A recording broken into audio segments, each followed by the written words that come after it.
Single heart beat scan ఒక్క second లోనే world class 640 slide CT scan ఇప్పుడు మీ vista imaging Banjara hills లో. తోబుట్టువుల సంగతి ఒకసారి చెప్పండి. ఎంతమంది సంతానం అమ్మగారికి నాన్నగారికి? 2 తమ్ముళ్ళు 2 చెల్లెళ్ళు. నాకు మొత్తం 5. 11 సంవత్సరాల దాకా నేను ఒక్కడనే. ఆ తర్వాత పుట్టుకొచ్చారు చెల్లెలు తమ్ముడు. ఓకే. అయితే దురదృష్టవశాత్తు పెద్ద చెల్లెలు చనిపోయింది. ఒక ఫైర్ యాక్సిడెంట్లో చనిపోయింది. బాగా పెద్ద అయిన తర్వాత డిగ్రీ కూడా పాస్ అయిన తర్వాత చనిపోయింది. సో 2 తమ్ముళ్ళు 1 చెల్లెలో ఉన్నారు. 2 తమ్ముళ్ళు 1 చెల్లెలు కూడా లాస్ ఏంజల్స్లో సెటిల్ అయిపోయారు. అదే నేను ఒక ఇంటర్వ్యూ చూసి అందరూ యూఎస్లో సెటిల్ అయిపోయారట, మీరు మాత్రం ఇక్కడే ఉన్నారు. ఇప్పుడు పెద్ద తమ్ముడు వాడి ఆటోమొబైల్ ఇంజనీర్. ఇందాక చెప్పాను కదా, వాడికి బ్రేక్ ఇన్స్పెక్టర్ ఉద్యోగం వచ్చినా మా నాన్న వద్దన్నాడని వాడు అక్కడే సెటిల్ అయిపోయాడు. అక్కడ 2 గ్యాస్ స్టేషన్స్ కొనుక్కున్నాడు. ఓకే. గ్యాస్ స్టేషన్స్ అంటే ఏమిటి? నాకు తెలియదు సార్. నిజంగా పెట్రోల్ బంకులు. ఓకే. 2 పెట్రోల్ బంకులు కొనుక్కొని అవి నడుపుకుంటున్నాడు. ఓకే. ఒక హోటల్ ఒకటి, దాన్ని మోటల్ అంటారు వాళ్ళు, అది కూడా రన్ చేశాడు. బిజినెస్లో హ్యాపీగా సెటిల్ అయిపోయాడు వాడు. 2వ తమ్ముడు ఇక్కడ వాడు ఎంఎస్సిలో గోల్డ్ మెడలిస్ట్ బయోకెమిస్ట్రీ. ఓకే. వాడు అక్కడ బర్క్లీ యూనివర్సిటీలో డాక్టరేట్ చేశాడు. ఓకే. స్టేట్స్లోనే. ఆ తర్వాత university of California Los Angeles అంటారు, యూసీఎల్ఏ అంటారు, దాంట్లో ఇప్పుడు ప్రొఫెసర్గా పనిచేస్తున్నాడు. Wonderful life. తర్వాత చెల్లెలు ఆమె ఉస్మానియాలోనే బీడిఎస్ డెంటిస్ట్రీ చేసింది. అక్కడికి వెళ్ళాక కూడా ఆమె పోస్ట్ గ్రాడ్యుయేషన్ కూడా చేసి ఆమె సొంత క్లినిక్ పెట్టుకుంది, డెంటల్ క్లినిక్. ఓకే. సో ముగ్గురు హ్యాపీగా సెటిల్ అయిపోయారు. అక్కడే ఉన్నారు దాదాపుగా 25 ఏళ్ళు అయిపోయి. ఆమె పళ్ళు ఇంత వరుసగా ఉండడానికి కారణం ఆవిడేనా? ఎక్కడ చిన్న వంకర లేకుండా పాపం తన మొత్తం సిరీస్లో నేను ఎప్పుడు అమెరికా వెళ్ళినప్పుడు ఒక్కసారి క్లీనింగ్ చేసి పెట్టింది నా చెల్లెలు. ఎక్కడ ఒక వంకర ఉండదు కదా. ఏమమ్మా, ఒక డెంటిస్ట్ వల్ల ఇలా పళ్ళు క్రమంగా తయారవడం అనేది డెంటిస్టులు ఈ మధ్య చేస్తున్నారు. అదని ఇదని ఇవి చేస్తాం అవి చేస్తాం, ఎత్తు వాళ్ళు సరి చేస్తామని చెప్పని చేస్తాం. అవేం కాదు, నార్మల్గానే వచ్చింది, పుట్టుకతోనే వచ్చిందమ్మా. ఏమి చేయడం కుదరక, అంటే ఎప్పుడైనా చిన్న ప్రాబ్లం రావడం సహజమే, ఎక్కడో చేయించుకుంటాము. అది తన ఒక్కసారి క్లీనింగ్ చేసింది అంతే. తన సొంత క్లినిక్లో కూర్చోబెట్టుకుని అన్నాయి అని చెప్పేసి చేసి పంపించింది. నేను అమెరికా వెళ్ళున్నప్పుడు అది అమెరికా వెళ్ళడం కూడా నాకేం పెద్ద ఉత్సాహంగా ఉండదు. 4 సార్లు వెళ్ళాను. ఒకసారి నాన్నగారు అక్కడే కాలం చేశారు. నాన్నగారు అమ్మగారు కూడా అక్కడే ఉండేవాళ్ళు. వాళ్ళు కూడా అంటే అక్కడ ఇంకా చిన్నపిల్లలు కదా, నా పిల్లలు పెద్దవాళ్ళు అయ్యారు, ఆ పిల్లలు ఇంకా చిన్నవాళ్ళు కనుక అక్కడ ఉంటామన్నారు. నేను దానికి కూడా ఏం ఆలోచించానంటే ఆరోగ్య పరిస్థితులు కూడా బాగుంటాయి కదా, మంచి వాతావరణం, మంచి గాలి, మంచి నీరు ఇవన్నీ ఉంటాయి కదా. సరే ఇంకా చిన్న పిల్లలు వాళ్ళు మామూలుగా ఏంటంటే మనవరాళ్ళు చిన్న పిల్లలు అయితే ఆడుకోవడం. అందుకని అక్కడే మీ ఇష్టం నాన్న అన్నాను.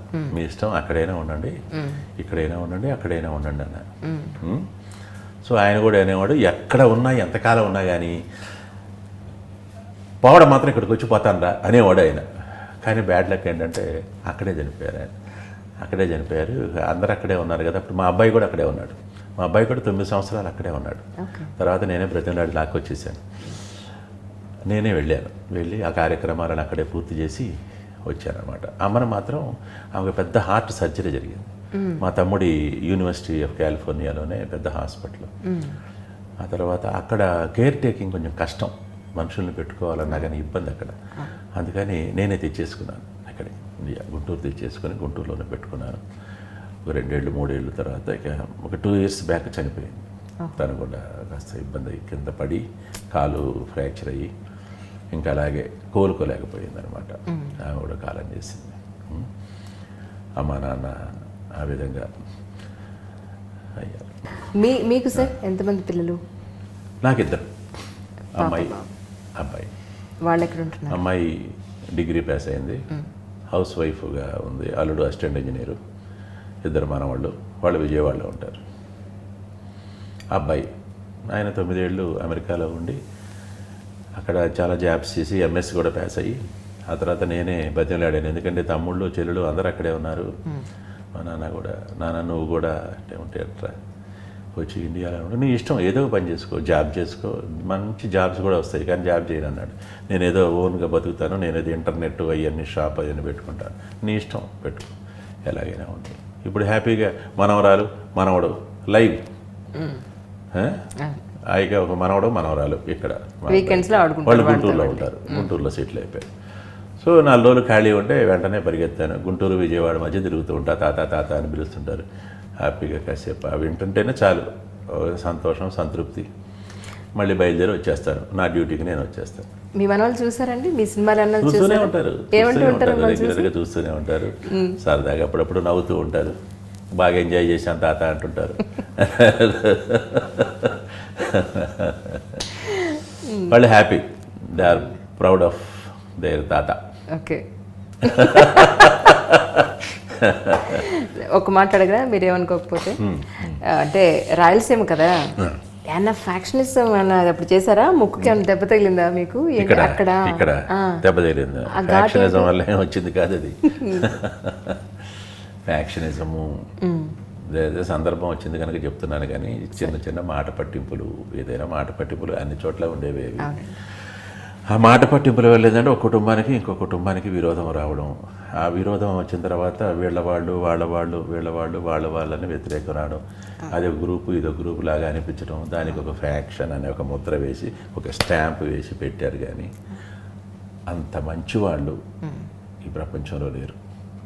రాయలసీమ వాళ్ళు అంత మంచి వాళ్ళు, అంత నీతికి నిజాయితీకి ప్రాముఖ్యత ఇచ్చేవాళ్ళు, ప్రాణం ఇచ్చేవాళ్ళు.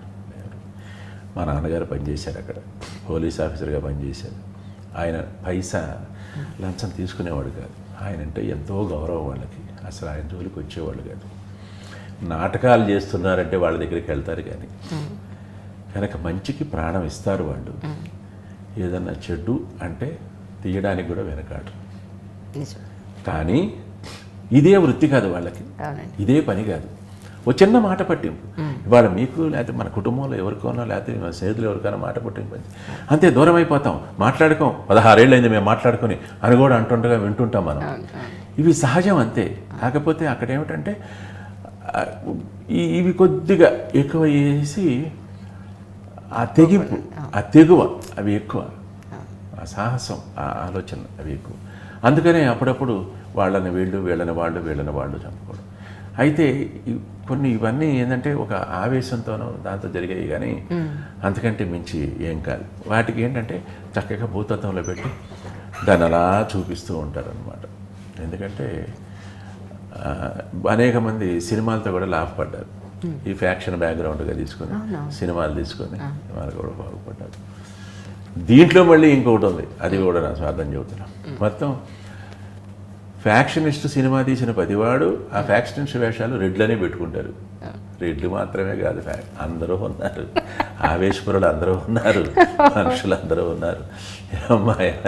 కాకపోతే అది ఒకటి అయిపోయింది అనమాట కదా. రెడ్డి అనేవాడే ఫ్యాక్షనిస్ట్, రెడ్డి అనేవాడే చాలా తప్పది. అసలు ఫ్యాక్షనిస్టులు అంటూ లేరమ్మా, ఫ్యాక్షనిస్ట్ ఆ పేరు పెట్టారు అంతే, ఆ ముద్ర వేశారు. నీతికి నిజాయితీకి ప్రాణం ఇచ్చేవాడు రాయలసీమ వాడు, అది చెప్పుకుంటానే. ముక్కుకి ఏమైందో చెప్పలేదు. ముక్కుకి ఏమైందంటే ఏం కాలేదు, అది ఒరిజినల్. కానీ అదే మా అమ్మ పోలిక, అమ్మ పోలికలో అది కొద్దిగా కొంచెం చట్టి ముక్కు అనేవాళ్ళు చిన్నప్పుడు. ఏం లేదు సార్, బాగుంటుంది. బాగుంటే దాన్ని వందలు ఇప్పుడు మొహమాటానికి అంటావు, కానీ చిన్నప్పుడు అనేవాళ్ళు. అందుకని సినిమాలోకి వచ్చిన తర్వాత కొంతమంది ఈ ముక్కు ఇలా స్ట్రైట్గా ఉంటే బాగుంటుంది, నిటారుగా ఉంటే బాగుంటుంది అన్నట్టుగా ఫీల్ అయ్యేవాడు. అప్పుడు ఏం చేశానంటే, నాకు ఇంకొకడు శిష్యుడు ఒకడు ఉండేవాడు, వాడుండి ఒక బ్రహ్మాండమైన ఈ కాస్మెటిక్ సర్జను, ప్లాస్టిక్ సర్జరీ ఉన్నాడు. ఆయన కేరళ, ఆయన డాక్టర్ విను అబ్రహాం అని, చాలా గొప్ప సర్జన్ అండి, యంగ్ ఫెలోనే, బట్ వెరీ వెరీ టాలెంటెడ్ అనమాట. ఆయన దగ్గర తీసుకెళ్ళి పరిచయం చేశాడు. ఏముంది స్ట్రైట్గా చేసేస్తారు మిస్టర్ డే అన్నాడు ఆయన. అని చెప్పేసి ఒక సిట్టింగ్ చేశాడు. ఒక సిట్టింగ్ చేసిన తర్వాత కొద్దిగా ఇలా ఇది తగ్గించాడు, ఇది కొద్దిగా పెంచాడు, బాగానే చేశాడు. ఇది ఉంది, ఇది ఇంకొక సిట్టింగ్లో చేసేద్దాం మిస్టర్ రెడ్డి, అనదర్ సిట్టింగ్, ఒకే సిట్టింగ్లో అంతా చేయకూడదు, సెకండ్ సిట్టింగ్లో చేద్దాం అన్నాడు. సెకండ్ సిట్టింగ్ చేసే లోపల ఆయన పోయాడు, బ్యాడ్ లక్. ఒక కార్ యాక్సిడెంట్లో చనిపోయాడు. ఇక నేను ఎవరి దగ్గరికి వెళ్ళదలుచుకోవాలి. అందుకని కొద్దిగా చిన్న గ్యాప్ అక్కడ నాకు కనపడుతుంది అనమాట. ఇక నేను ఎక్కడ చేయించలే, బయట ఎవరి దగ్గర నాకు పెద్ద ఇంట్రెస్ట్ లేదు. మావాడు బలవంతం చేసి తీసుకెళ్ళి వాడేదో ఈ ఫేసు ఆ ఫేసు ఇవన్నీ చేసుకుని నన్ను తీసుకెళ్తే ఇట్స్ ఈజీ, నో ప్రాబ్లం, నేను చేసేస్తానని బాగా ఎంకరేజ్ చేశాడు. ఆయన మనిషిగా నచ్చాడు నాకు బాగా డాక్టర్ కంటే.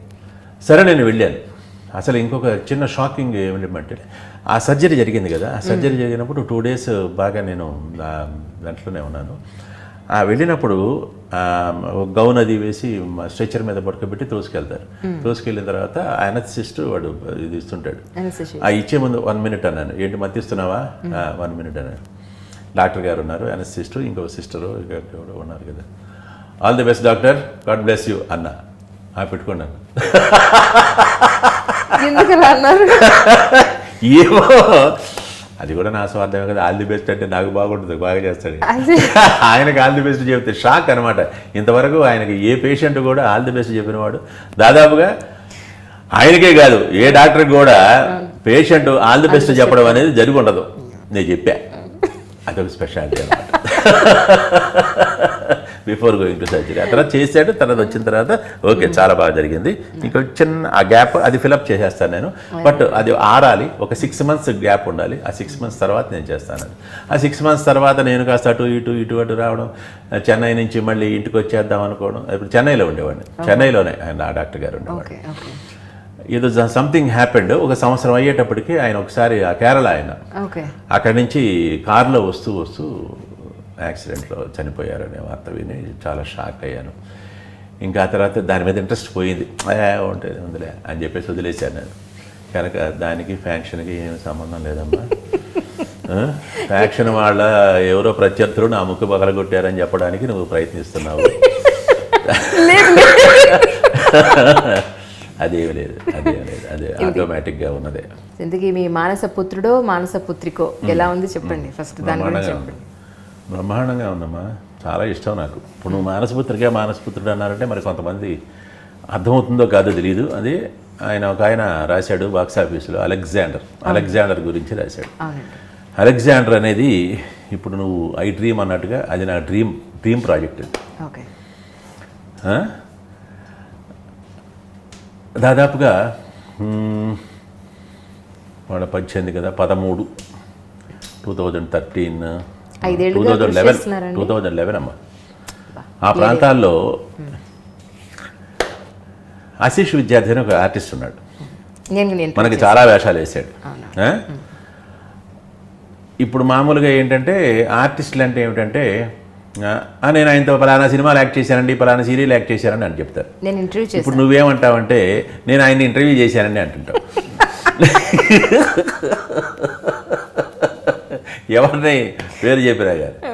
సరే, అతను ఆర్టిస్ట్, వాడు స్టేజ్ ఆర్టిస్ట్, థియేటర్ ఆర్టిస్ట్. ఎక్కడ మరాఠీ.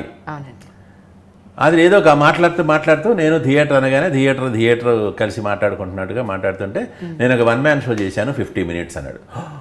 ఓరిని 50 minutes ఒక్కడే చేశాడంటే హిలేరియస్గా ఉంది, భలే సరదాగా వచ్చింది, చాలా బాగుంది, ఇట్స్ హిట్ అది ఇది చెప్పాడు. ఓకే బాగుంది, ఏమిటి సంగతి, ఎవరు రాశారు అని అడిగి. ఎవరు రాశారంటే రాజ్బబ్బర్ వైఫ్ రాశారు. రాజ్బబ్బర్ వైఫ్ అంటే ఆవిడ స్మిత కాదు, ఇంకొక ఆవిడ, వేరే ఆవిడ నాదిరానో ఏదో ఉంది ఆమె పేరు. రాసింది, మేడం రాసింది, చాలా బాగా ఇలా చేశాను.